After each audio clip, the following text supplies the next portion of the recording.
How many of you have been carving along and suddenly found a bit of your carving falling off? I can't tell you how many times I've seen that in a workshop where I'm teaching and a student says that some element has just fallen off. Well, there's a reason for that, and I'd like to explain what's happening to you now. So, look at this basic carving gouge. Bevel here, cutting edge and so on. And that bevel is really, when you look at the side view of it, is just like a wedge of metal. That's what it is, a glorified wedge. And this has consequences when you're carving.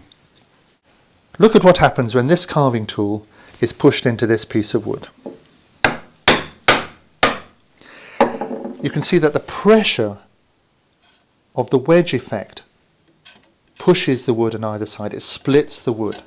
And this wedge effect happens every time you push a carving tool into any piece of wood. So let's have a look at an application of this in relief carving. Here is a simple leaf which we're going to do as a relief carving. Let's focus just on this section here, this weak section of the stem. The grain on this stem, this stalk, is quite short. The stalk curves across the grain, so these fibres are quite short here. You might think that you could just get a gouge that fitted the shape of the stalk and just tap it in, like so. Well, let me show you what happens if you do that by taking a cross section through here and mocking it up on a piece of wood. So imagine that I've cut across here and I can see into the wood below this surface. Here's the drawing of my leaf. Here's the stem on the surface of the wood. And here's a section through the wood down into the waist, which is here and here on either side. And there's the surface to which I want to take the background. Now, if I take my gouge and just stab it in like so, this is obviously a larger demonstration, so I can't really go down to the bottom yet, but you can see that the wedge effect will produce wood that go a pressure that will go either way like this.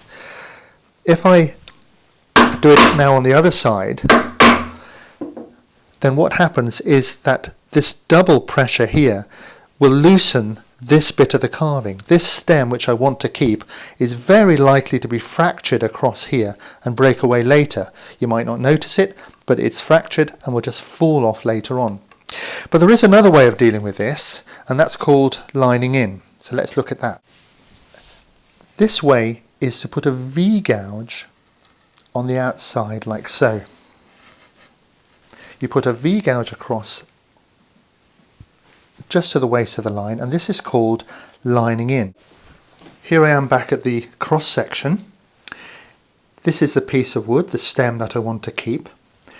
The two grooves on either side are the ones I made with the V-tool lining in. They're just outside the line, so just to the waist side. So now, when I stab in, like so, this waist wood here that falls into the V groove. So the pressure is released here into the V groove. Now if I do that on either side, this stem is perfectly safe. This hasn't felt any pressure at all and hasn't been fractured. So lining in is a very good way of protecting the fragile bits of a relief carving. Anyway, I hope this lesson has impressed upon you the need to bear in mind the wedge effect of your bevel as you're carving.